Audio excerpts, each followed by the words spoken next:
بسم اللہ الرحمن الرحیم۔ السلام علیکم۔ یہ کاشانہ بصیرت کا آڈیو بک چینل ہے اور آپ جو کتاب سماعت فرما رہے ہیں اس کا نام ہے درس عقائد۔ اس کی تالیف کی حضرت الاسلام والمسلمین غلام علی سنجیری نے اور اس کا ترجمہ کیا ہے سید سبطین علی نقوی نے۔ آئیے سنتے ہیں امامت کا 38واں درس، پارٹ نمبر 4، صفحہ نمبر 281۔ انتخاب امام۔ مدینہ ہجرت کے بعد ایک دن رسول اللہ صلی اللہ علیہ وآلہ وسلم نے قبیلہ بنی عامر کے ہاں تشریف لے گئے اور انہیں اسلام کی دعوت دی۔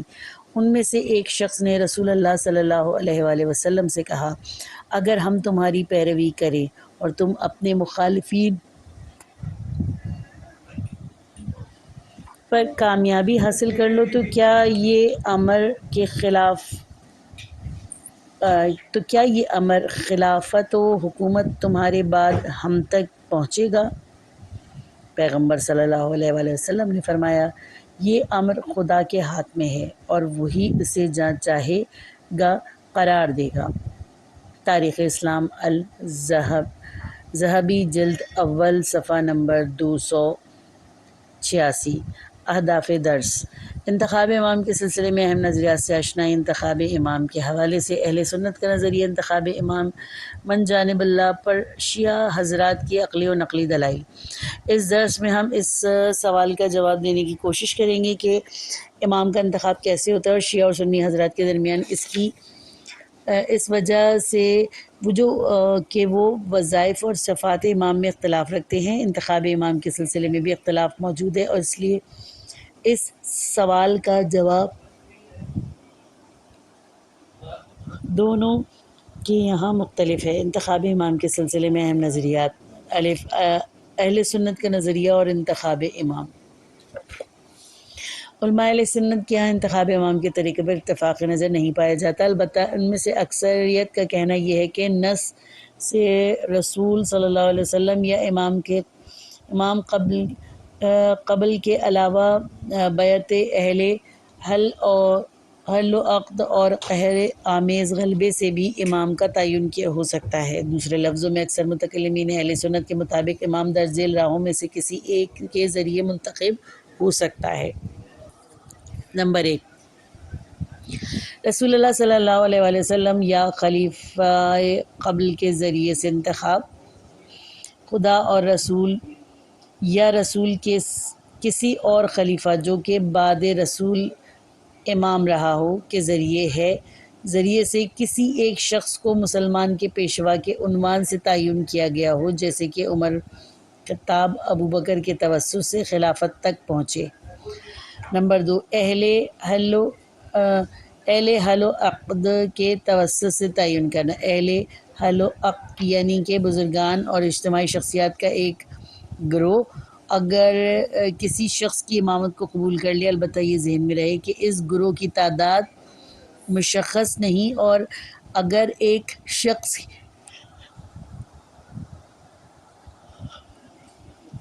ہی حل و عقد سے کسی کی بیعت کر لے تو وہی امام ہے، جیسے کہ ابوبکر چند افراد کی بیعت سے ہی سقیفہ بنی سعدہ میں خلافت تک پہنچے تھے۔ البتہ اگر کسی معاشرے کے تمام افراد کسی ایک مطلب پر اتفاق نظر رکھتے ہوں تو اس چیز کو اجماع کہتے ہیں، ہرچند کہ کچھ اہل سنت اتفاق اہل حل و عقد کو اجماع بھی کہتے ہیں، لیکن ظاہر ہے اس کو اجماع کہنا درست نہیں۔ نمبر 3، قدرت قہر و غلبے سے استفادہ کرنا۔ قدرت قہر و غلبے سے خلافت کو ہاتھوں میں لیا جا سکتا ہے، چاہے وہ شخص فاسق ہی کیوں نہ ہو، ظالم ہی کیوں نہ ہو، جاہل ہی کیوں نہ ہو، بلکہ اس طرح جیسے مروان بن حکم یا بنو عباس کی خلافت تک پہنچے تھے۔ Reference number 3۔ تفازانی کہتے ہیں کہ سوم قہر آمیز تسلط، پس اگر ایک امام مر جائے اور کوئی دوسرا جو امامت کی شرائط رکھتا ہو بیعت اور پہلے امام کی طرف سے نصب کے بنا ہی مسرت امامت پر قبضہ کر لے اور اپنی شان و شوکت سے لوگوں کو محقور کرے تو خلافت اس کے لیے منعقد ہو جائے گی، چاہے وہ شخص فاسق و جاہل ہی کیوں نہ ہو۔ شرح المقاصد جلد 5 صفحہ نمبر 233۔ یہاں سے یہ بات روشن ہو جاتی ہے کہ اہل سنت کے اس عقیدے کے مطابق جو کوئی بھی جس روش سے بھی چاہے امامت تک پہنچ سکتا ہے، اور یہاں عادل و فاسق کے مابین کوئی فرق نہیں۔ لغت میں نص کے معنی اظہار و تشکل کے ہیں۔ اصطلاح میں نص اس لفظ کو کہتے ہیں جو صریح صورت میں بیان کیا اور اس سے بس ایک ہی معنی سمجھے جائیں گے۔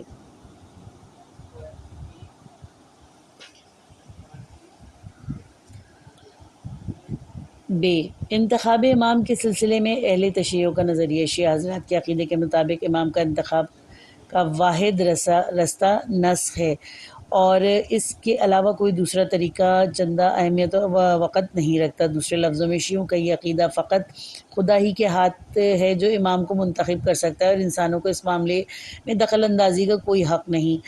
یہ عقیدہ ایک طبعی لازمہ ہے جو شیعہ امام کی نسبت سے رکھتے ہیں۔ عقلی دلیل اس امر پر عقلی اس تعریف پر توجہ کرنے کے لیے حاصل ہو جاتے ہیں جو ہم اس سے پہلے بیان کر چکے ہیں کہ امام جانشین پیغمبر ہے اور رسول کے تمام وظائف ادا کرنا اس کی ذمہ داری ہے۔ اسی وجہ سے ضروری ہے کہ علم لدنی اور عصمت جیسی صفات سے متصف ہو۔ یہ صفات کیونکہ ظاہری نہیں بلکہ باطنی ہے، اور خدا کے سوا کوئی نہیں جان سکتا کہ یہ کس کے وجود میں ہے، لہٰذا فقط خدا ہی جانتا ہے کہ امامت کے لیے لازم صفات کا حامل کون ہے، اور اسی وجہ سے فقط وہی ہے جو امام کا انتخاب کر سکتا ہے۔ امام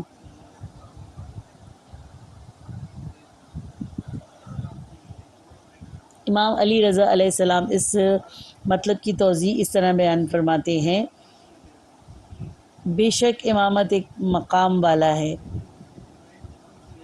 اس کی شان عظیم ہے، اس کی منزلت عالی ہے، اس کے مکان عرفہ ہے، اس کی گہرائی اس سے کہیں عمیق تر ہے کہ لوگ اسے اپنی عقول سے سمجھیں اور اپنی آراء سے اسے حاصل کریں یا اپنے انتخاب سے امام کا تعین کر لیں۔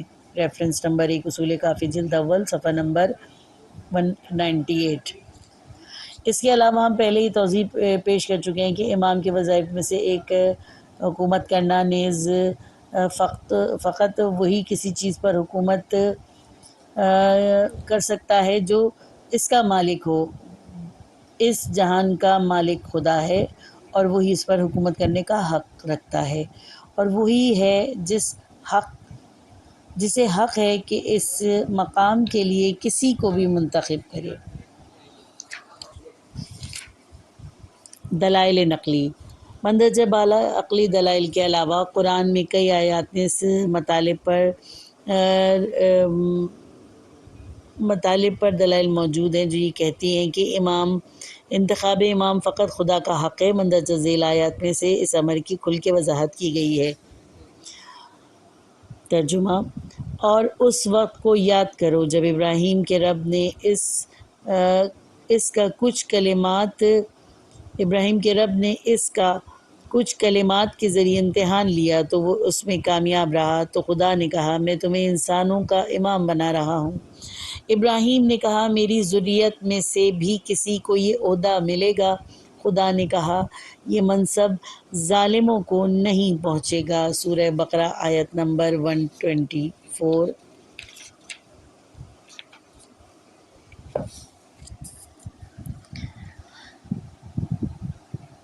ترجمہ: اور ہم نے انہیں امام قرار دیا جو ہدایت کرتے ہیں ہمارے حکم سے۔ سورہ انبیاء آیت نمبر 73۔ ترجمہ: اور ہم نے ارادہ کیا کہ جن پر زمین میں ظلم ہوا ہے احسان کریں اور انہیں امام اور وارث قرار دیں۔ سورہ قصص آیت نمبر 5۔ جیسے کہ آپ نے ملاحظہ فرمایا کہ مندرجہ بالا آیات میں کلمہ آیا استعمال ہوا ہے جو امام کی جمع ہے، اور خدا نے ان کے انتخاب کی نسبت خود اپنی طرف دی ہے، مگر ہو سکتا ہے کہ کوئی کہے کہ ان آیات میں یہ کہاں لکھا ہے کہ یہاں امام سے مراد ائمہ اہل بیت ہیں جو جانشین رسول خاتم صلی اللہ علیہ وسلم ہیں۔ اس جگہ اس بیان کی جا نہیں ہے، مگر ایک ایسی آیت موجود ہے جو صراحت کے ساتھ دلالت کرتی ہے کہ انتخاب و نصب و امام خدا پر ہی ہے۔ ترجمہ: اے رسول پہنچا دو جو تم پر پہلے نازل ہو چکا ہے، اور اگر یہ نہ کیا تو ایسے ہے جیسے رسالت کا کچھ نہ پہنچایا۔ سورہ مائدہ آیت نمبر 67۔ اہل سنت اور شیعہ روایت سے استفادہ کرتے ہوئے ہم اس نتیجے پر پہنچے ہیں کہ یہ آیت حضرت علی علیہ السلام اور رسول اللہ صلی اللہ علیہ وسلم کی جانشینی کے بارے میں نازل ہوتی ہے، اور آیت سے معلوم ہوتا ہے کہ جانشینی کا اعلان و ابلاغ خدا کی طرف سے تھا، ما انزل علیک، اور فقط خدا کو ہی حق ہے کہ وہ یہ کام انجام دے۔ جیسے کہ آپ نے دیکھ لیا کہ یہ آیت جانشین رسول خاتم صلی اللہ علیہ وآلہ وسلم کو آسمانی سمجھتی ہے، نہ کہ زمینی۔ ایسا ہی کچھ ہمیں جناب موسیٰ علیہ السلام کے واقعے میں دکھائی دیتا ہے کہ جب وہ چاہتے تھے کہ اپنے لیے ایک جانشین منتخب کریں اور جناب ہارون کو اپنا وزیر قرار دیں، اس وقت آپ نے خدا سے درخواست کی۔ ترجمہ: اور اے میرے اہل میں سے اور میرا وزیر قرار دے جو کہ میرا بھائی ہارون ہے۔ سورہ طٰہٰ آیت نمبر 29 اور 30۔ یعنی اس کے باوجود کہ موسیٰ علیہ السلام جانتے تھے کہ ہارون جانشینی کے لائق ہیں اور خدا بھی انہیں قبول فرما لے گا، پھر بھی خدا سے کہتے ہیں کہ تو ہارون کو میرا جانشین بنا دے۔ جناب موسیٰ علیہ السلام نے یہ کیوں کہا ہے؟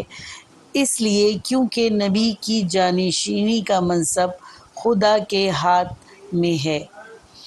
اس کے علاوہ بہت سی روایات بھی ہیں جو انتخاب امام کے ذات خدا میں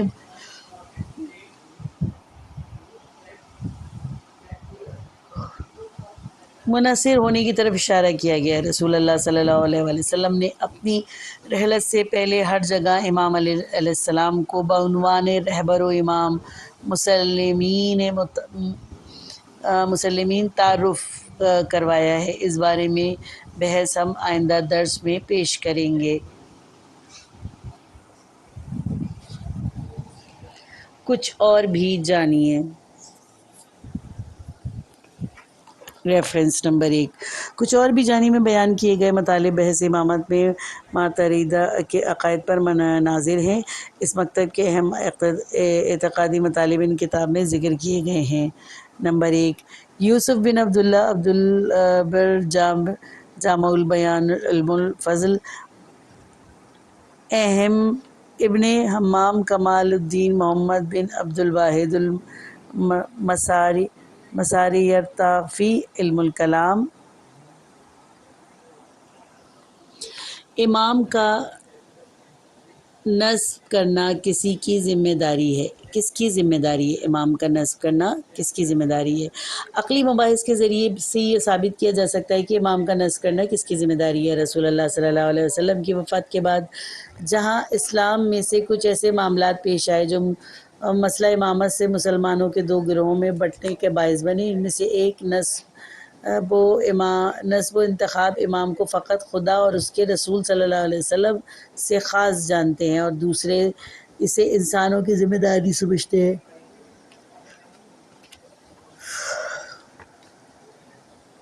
اس بحث میں ہم ثابت کریں گے کہ امام کا انتخاب خدا کی ذمہ داری ہے، اور ساتھ ہی یہ بھی بیان ہوگا کہ انسانوں کا اس انتخاب میں کوئی عمل دخل نہیں، اگرچہ اس میں کچھ مطالب تو بیان ہو چکے ہیں، مگر یہاں اور وضاحت کے ساتھ اس بات کو بیان کیا جائے گا، اور جیسے ہی یہ ثابت ہو جائے گا کہ انتخاب کا حق اللہ کے سوا کسی کے پاس نہیں، تو انسانوں کا پتہ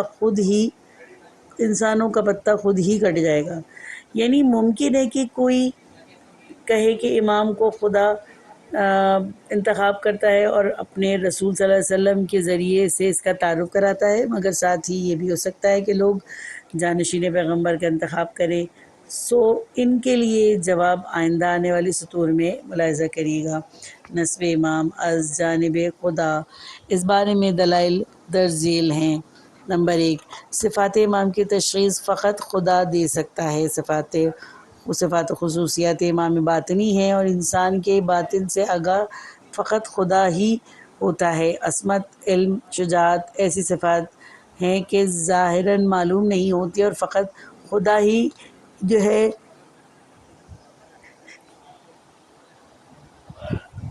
جو ان سے آگاہ ہوتا ہے۔ اگر یہ صفات امام کے لیے ضروری ہیں جیسے کہ ان سے پہلے بیان کیا جا چکا ہے اور انہیں فقط خدا ہی جانتا ہے، تو پھر ضروری ہے کہ جانشین پیغمبر کا انتخاب بھی فقط خدا ہی کرے۔ سب بے امام کا رسول صلی اللہ علیہ وسلم کی تمام صفات کا حامل ہونا۔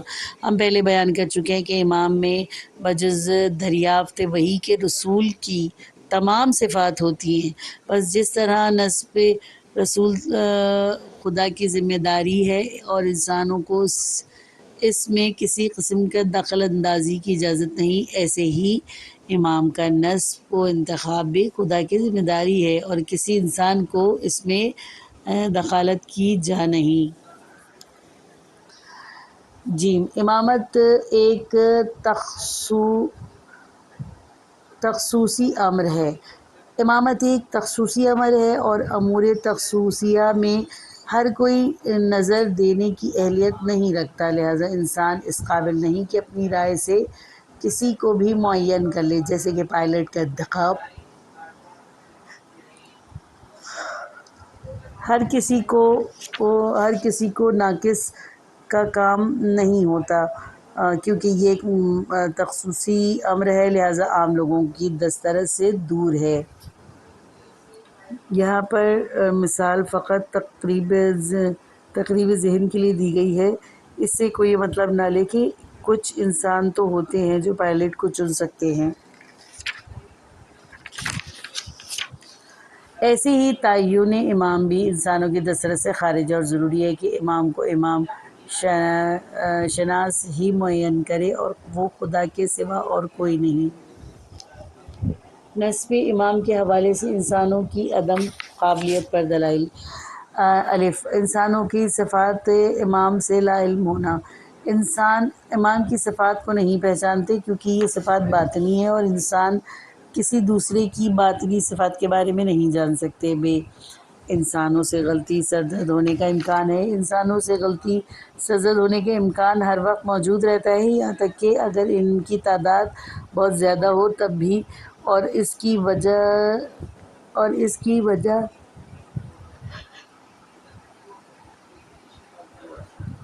ان میں عدم عصمت ہے، جس کی وجہ سے عین ممکن ہے کہ انتخاب امام میں غلطی سے دوچار ہو بیٹھیں۔ انسانوں کے ہاتھوں سے نسب امام پر فقدان دلیل۔ امام و جانشین رسول کا انتخاب انسان کر سکتے ہیں، اس مدعا پر کوئی دلیل موجود نہیں، مگر پھر بھی کوئی کہہ سکتا ہے کہ سورہ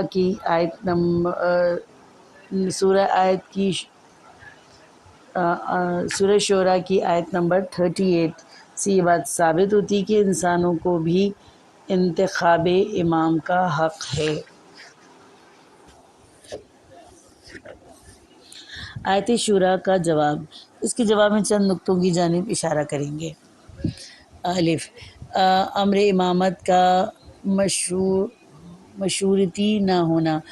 امر امامت مشورتی نہیں ہے، اسی لیے اسے دوسرے امور کی طرح شورا اور مشروط پر نہیں ڈالا جا سکتا۔ بے نبوت کا مشورتی نہ ہونا۔ اگر امامت مشورتی امور میں سے ہو تو پھر نبوت بھی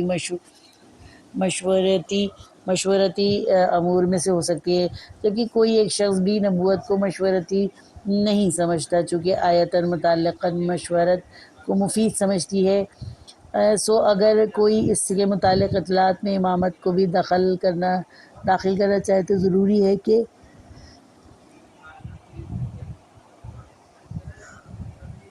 نبوت کو بھی اس اطلاق میں شامل کرے۔ امور تخصوصی میں مشورت ممنوع ہے۔ دقیق اور تخصیصی امور میں مشورت کا کوئی کام ہی نہیں، یعنی عقلی طور پر کسی بھی اہم امر کو بھی مشورت اور رائے گیری کے لیے نہیں چھوڑا جاتا۔ دال ابو بکر بن ابی قحافہ کے مشورت نہ کرنے کی وجہ۔ اگر امامت مشورتی ہے اور ضروری ہے کہ لوگ اس عمل میں مشورے سے کام لیں، تو پھر کیا وجہ ہے کہ ابو بکر بن ابی قحافہ نے خود ہی عمر بن خطاب کو منتخب کر لیا، اور عمر بن خطاب نے بھی تیسرے خلیفہ کا انتخاب کے لیے 6 رکنی گروہ تشکیل دیا اور لوگوں نے انہیں انتخاب نہیں کیا ہے؟ مشاورت میں کتنے افراد شامل ہونے چاہیے؟ یہ مشورہ گیری کتنے بندوں سے محقق ہوگی؟ اگر اس کے لیے تمام لوگوں کی ضرورت ہے تو پھر کوئی کام بھی مشاورت سے نہیں ہو سکتا، اور اگر اس کے لیے کچھ افراد ضروری ہیں تو سوال یہ ہے کہ بالآخر کتنے افراد؟ آیا 5 افراد یہ سے کام چل جائے گا یا 10 کی ضرورت پڑے گی؟ البتہ یہ بتاتے چلیں کہ سقیفہ میں کچھ ایسا ہی ہوا تھا۔ کیا لوگ اس درجے تک نہیں پہنچے کہ رسول صلی اللہ علیہ وسلم کے جانشین کا انتخاب کر سکے؟ ہو سکتا ہے کہ کوئی کہے کہ امت پیغمبر اس درجے تک پہنچ چکی تھی کہ خود سے جانشین کا انتخاب کر سکے، اور یہ بالکل ضروری نہیں کہ آیت یا روایت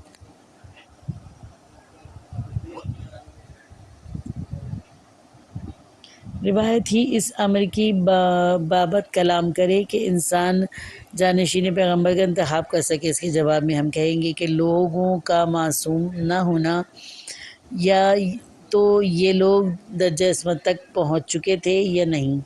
اگر تمام افراد درجہ عصمت کو پا چکے تھے تو ایسی صورت میں جانشین رسول کی ضرورت ہی نہیں تھی، بلکہ ان میں سے ہر ایک جانشین پیغمبر ہے، جبکہ کسی نے بھی یہ دعویٰ نہیں کیا کہ امت رسول صلی اللہ علیہ وسلم معصوم ہے۔ لیکن اگر حد عصمت تک نہیں پہنچے تھے اور حقیقت بھی یہی ہے، تو پھر ایسوں کی مشورت کے نتیجے کو قبول کرنا جن کا غلطی سے دوچار ہونا ممکن ہے، عقلاً درست نہیں۔ اس کے علاوہ دین سے مربوط مسائل میں غیر معصوم کی مشاورت سے مطلوب تک نہیں پہنچایا جا سکتا۔ دوسری شکل جو پیش آئی وہ یہ کہ کیسے ممکن ہے کہ ایک غیر معصوم کا انتخاب کرے، کیونکہ غیر معصوم تو معصوم کے حالات سے اتنی اطلاع ہی نہیں رکھتا جتنی کافی ہو سکتی تھی، جس کا نتیجہ یہ ہو سکتا تھا کہ وہ معصوم کا انتخاب ہی نہیں کر سکتا تھا۔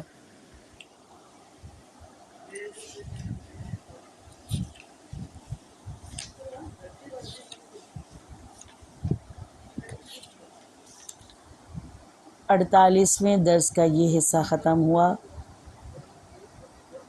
بقیہ اگلے حصے میں سنیے۔